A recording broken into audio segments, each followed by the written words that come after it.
I planned civil disobedience movement. We must disobey their orders. And I was put in jail without any release. Many people were released from time to time. I was there, you see, nearly 20 years. As soon as I was released, I will show my anger by wearing color of the prison. I always wear, you see, my blue shirts. At least I'm using always, because it's just to show to them that I'm angry, still angry, these men. I don't claim to be a good man, but I'm an intellectual and I'm a writer and I'm a journalist. I want to be reasonable and so on. But they have no reasonable idea, you see, or any of their sorrow expressed. Nothing at all. They are living in like a palace. They are ministers and rich men and so on and so on.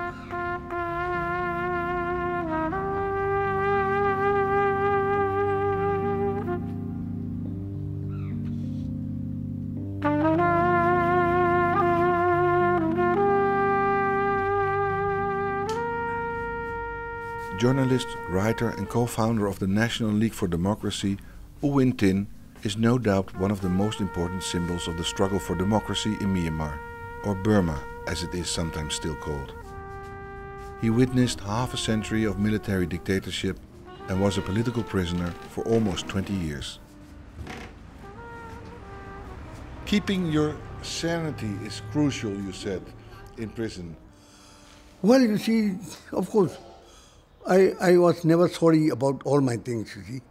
I stand for the people and I stand for the cause and stand for democracy and so on. And I'm an innocent person. And of course I was oppressed and I was, you see, maltreated. That's all, you see. That is on my part. The other thing is, of course, I all know that one day we will win. Our cause will win, and one day I will be released. I will go out and I will write, you see, what happened. In Burmese, what we say that the bone will sing. So, from day in, day out, you see, I was working to keep myself fit. Now the bone can sing freely. Since 2012, a lot has changed in Myanmar. Nobel Peace Laureate Aung San Suu Kyi is released from house arrest, and her party participated in recent by-elections. But in 2008, when U Win Tin was released from prison, there were no signs the military junta was going to change their ways. Why did they release you in 2008? At that time, I was quite known by the international community, and they are giving me some award and so on, see, Golden Pen Award and so on. And my health is not very good. My heart is failing, and they think that, you see, it is no good for them to let me die, you see. That's why I was the only leadership status released 2008. How is your physical and mental condition at this moment? Well, of course, you see, I'm 84, and physically, of course, I'm not in a very good position, and my health is failing, and all my physical powers are failing too, you see. But mentally, you see, I'm very always in touch with the world. A lot of friends are visiting me, and so mentally I think it's all right. So I write articles for the newspapers and so on. If my mental power is failing, I don't think I should write. 7th of November, this one. Almost every week, I was interviewed and I have to talk to the pressmen and so on and so forth. So they write everything about myself and about my party and my newspaper and so on and so forth. So complete. So, I will lie down sometime. Pretty soon we'll see these guys in the ring.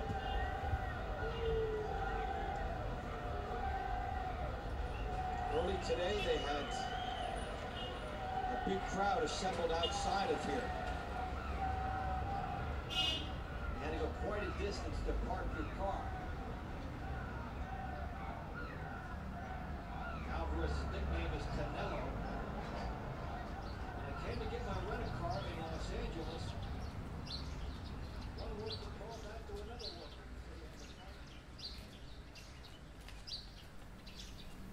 One of my uncles is a caretaker of the city hall in Rangoon. He got an apartment on the top floor. Our houses at that time were no more than two stories. You see? At the weekend time, I used to go to my uncle's apartment, and from there, you see, we can look at the dance group performing in the Pandula Square. You see, always I was very happy to go to my uncle's house because I can look there, you see, the dances and so on. Of course, it's quite far away, but anyhow, my uncle got a binocular, so I can see so well. That is I remember. My father is a trader. My mother is a housewife. My father can read and write some English. But what I remember is that my father always asked me to learn, because he himself is not an educated person. He has never passed through the high school, and he has never gone to university and so on. So my father always encouraged me to read and write and memorize everything. See.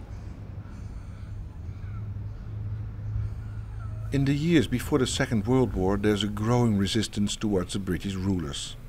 A new generation of Burmese want independence.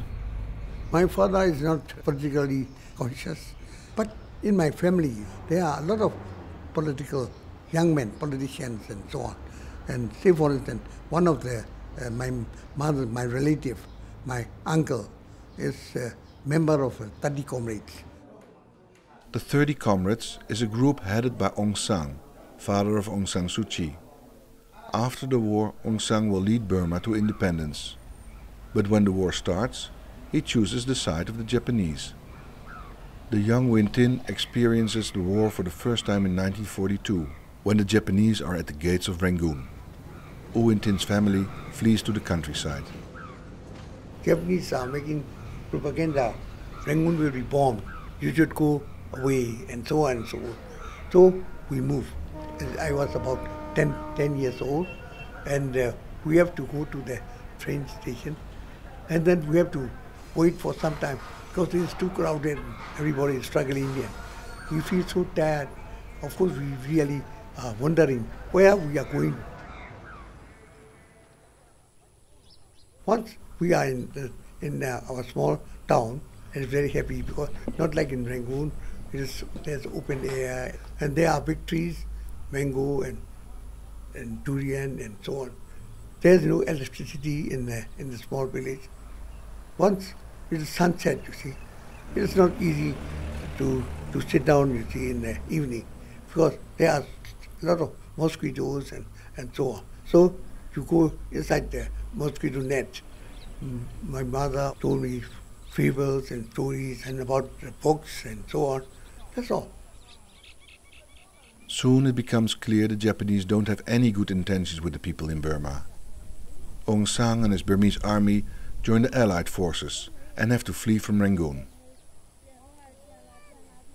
On 1945, at the beginning of March, I met Aung San in my small village.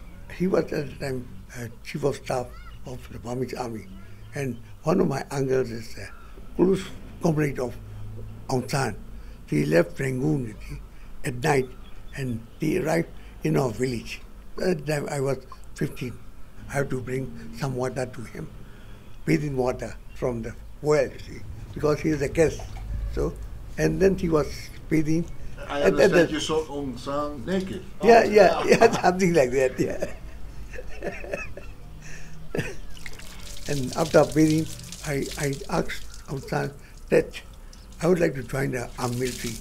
Then he think about it, then asked me whether I was attending the school and so on.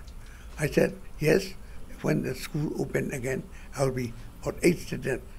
Then he said, please go on studying. So we have a lot of men to fight. We need educated person. So that is a great influence for me, and I refused to join the military, but I studied and I went to university. But now there is still a bloody war going on. Win Tin's parents are among the 250,000 civilians in Burma for whom the Allied victory comes too late. I was still young and I have to pass through the war. I have to support my family and my grandmother and so on, and my sister. And I have to pass through for my education. I have to do it.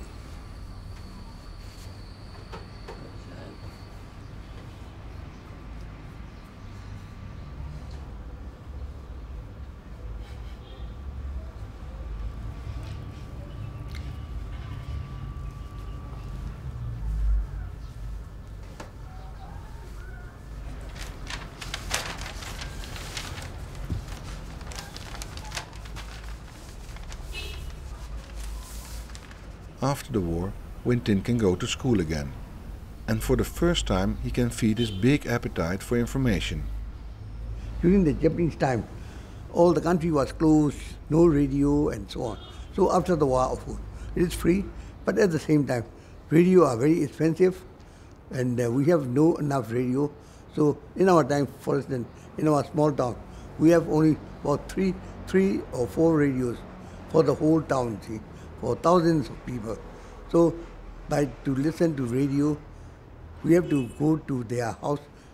Of course, they are not hospitable enough to ask to come in their house and listen. So we have to wait outside and listen all the radio messages and so on. This is London. Judgment at Nuremberg. Lord Justice Lawrence pronounced the finding on Goering. The defendant Goering. Goering is indicted on all 4 counts. General Aung San comes out of the war as undisputed leader of the country. He negotiates independence with the British, but is assassinated by a political rival in July 1947, 6 months before Burma's independence. As soon as we got the message, of course, people were so shocked, and some of them are condemning the colonial government and so on. What was your reaction? Yeah, very, very, very serious reaction, because Aung San was so popular and so on. You see. So everybody was shocked, and so it's very, very, very tragic scene at that time.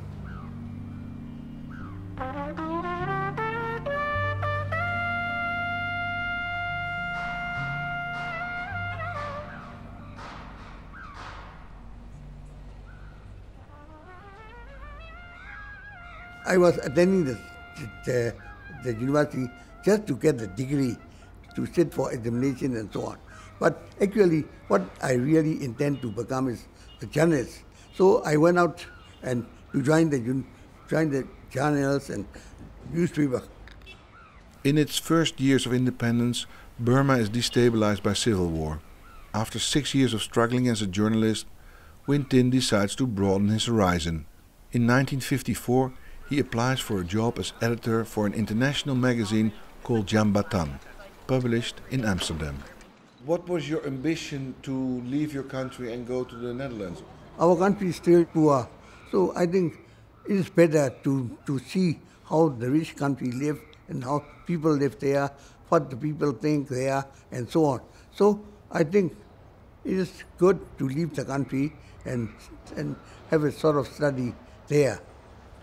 What I still remember is that Holland is a place of freedom. You see. When I go to museums and library and meet with some academic young men, and they think for freedom and freedom for other people too. You see.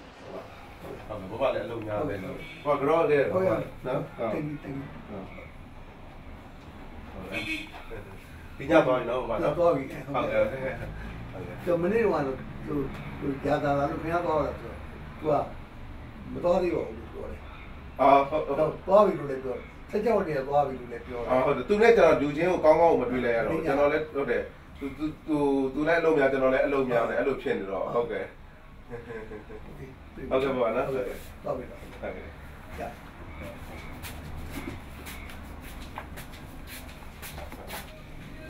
Who is this man?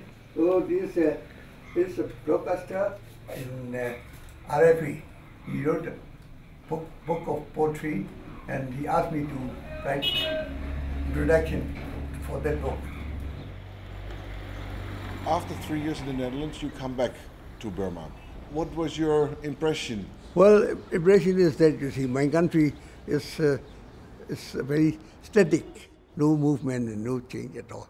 So that's why I was so disheartened, you see, and I feel sorry for my country, and I determined that I should work for my country more hard and more severe and more strongly. That's why we started a publishing house, the Mera Daily, in 1957, because the country is so poor and no progress at all, no peace at all. So we think that, see, it's time for us to push the countryside people, see. That's why we try very hard to become a people's newspaper and so on. And But did it work? no, not much, because after 1.5 years, it was closed down, you see, for more than a year. There's a military rulers headed by General Ne Win ruled the country in 1959. In 1960, the army organizes free elections. But 2 years later, Ne Win and his generals seize power again, this time for good. It's the start of 50 years of military rule. When Ne Win did the coup d'etat, did you expect that the military was going to rule the country for the next 50 years? Well, really, of course, we don't know. How people like freedom and so on. We don't expect they will last for long. But They did. they did. And not only that, you see, after we make uprising in 1988, then they rule again, you see, the real military come in.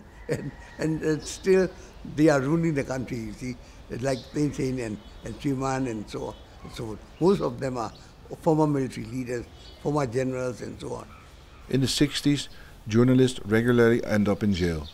U Win Tin has frequent battles with the military censor, and he ends up being transferred from Rangoon to Mandalay. But he still has some admirers in high places. U Ne Win used to come to Mandalay, and always he asked me to come to himself and have a talk and so on. See, that's why I was rumored to be that I got some influence with U Ne Win. Actually, it's not. He's a military dictator. So other people always said yes, yes, yes, yes. Like Aung San Suu Kyi now. They always just say yes to Aung San Suu Kyi. That's the problem. For me, you see, I said no. In 1978, U Win Tin's career as a journalist is finished. He's fired. He earns his money translating books and travels through the country. By doing so, he witnesses how the military, in the name of socialism, completely destroy the Burmese economy and create a social chaos.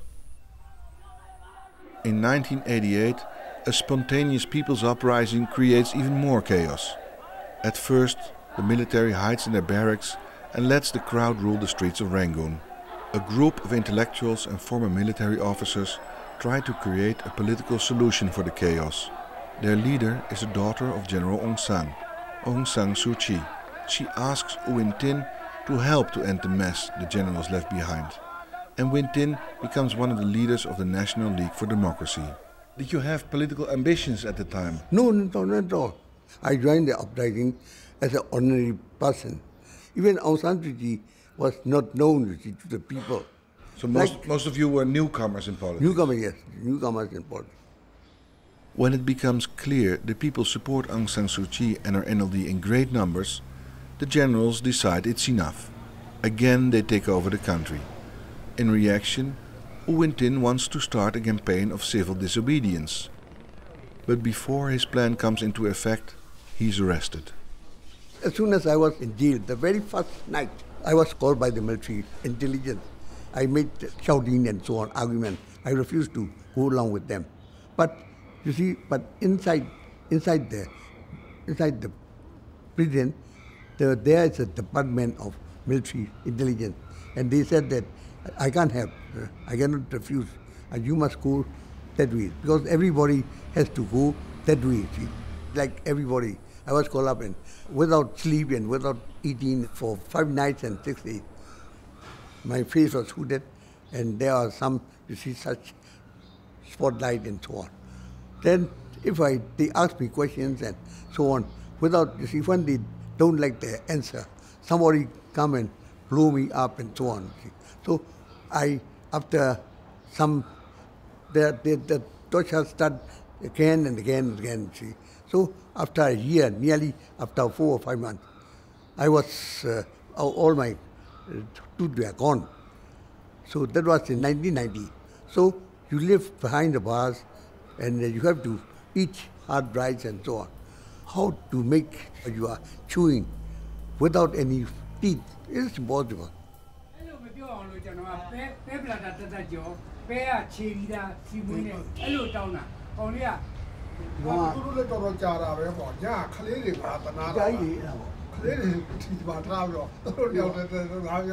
Every 2 weeks, I meet my family and they give cakes and fried chicken and so on and so forth. As soon as I arrive in my room, I give to all my friends. I never keep any edible things for myself, because I don't want to be a weak man, you see. I don't want to keep only something to eat this time and that time and so on. I don't mind. I will take, although it's very bad meals were given to us by the prison, I took it and I eat it. That's the way I live for years and years. In 1990, the military junta allows free elections. Aung San Suu Kyi's NLD wins with a landslide victory. U Win Tin hears about the victory 2 days later. Of course, we were happy because NLD will become a government, and then if our party become a government, of course, every political prisoner would be released. But it didn't happen. No, they didn't. Instead, it's the start of a long period of brutal oppression, and Aung San Suu Kyi is placed under house arrest. When did you become suspicious? This victory is not enough to change the country. Oh, I was suspicious all the time, you see, all the time. I have no trust in the military and group. Do you say Aung San Suu Kyi was politically naive at that time? No, not naive, but she is too optimistic, because she trusts too much on the military, up to now, see. And so Burma, now renamed into Myanmar by the junta, enters the 21st century as one of the world's most brutal dictatorships. The prisons are flooded with political prisoners and there's large-scale torture. The people that did these tortures, do you consider them maniacs, or were they just officials doing their job, or? You cannot see everybody is in maniac or so. No, some of them are normal people like us, but they do their duty and so on. That's why very recently I met Kenyo and he said, please uncle, please leave behind everything. He was responsible for your torture? He himself is not doing the torture, but his man made such a thing. Thousands of people suffer the same situation. Many political prisoners die inside the jail. How can you forgive these kind of people? This is my last book. What is this book about? Prison life. Prison life. And some of the pictures with Aung San Suu Kyi and myself in 1988. 1988.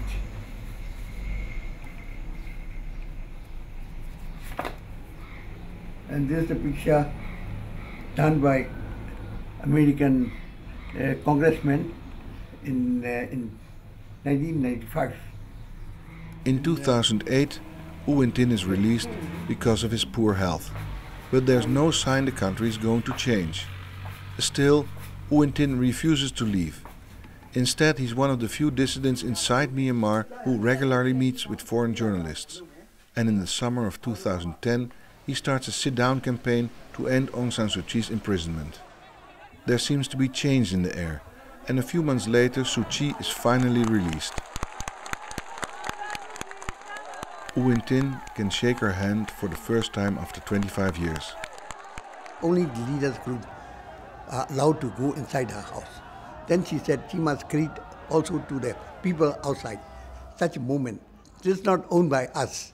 So this is not a personal period. So we behave as if we are attending a meeting or as normal as possible, you see. So there's no special thing, no special moment. Aung San Suu Kyi's release marks the beginning of a dramatic transition in Myanmar. By the beginning of 2012, most political prisoners are released, censorship is suspended, and in April the National League for Democracy is allowed to participate in parliamentary by-elections. Suu Kyi's party wins with a landslide. What I saw in the streets was the opportunity to win the elections. Everybody was feeling freedom. Yes. Even in the party too, they have the same kind of mentality, you see. But the thing is, military never, you see, to release their grip on the country. They are no democrats. They are dictators, and I have no really faith at all. Up to now, they are turned over to civilian clothes. That's all. How can you get genuine democratic results? It is given by dictators.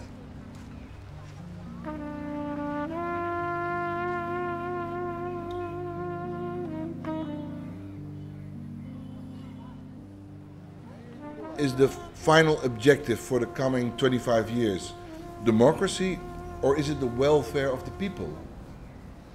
What we are striving for is democratic society. That means people are democratic, you see, general people. They will be educated or they will have politically conscious and democratically conscious and so on. Of course, Aung San Suu Kyi is a great potential for democratic leader and so on. But she is too old now. We don't know how we will develop new leaders who are really democratic and so on.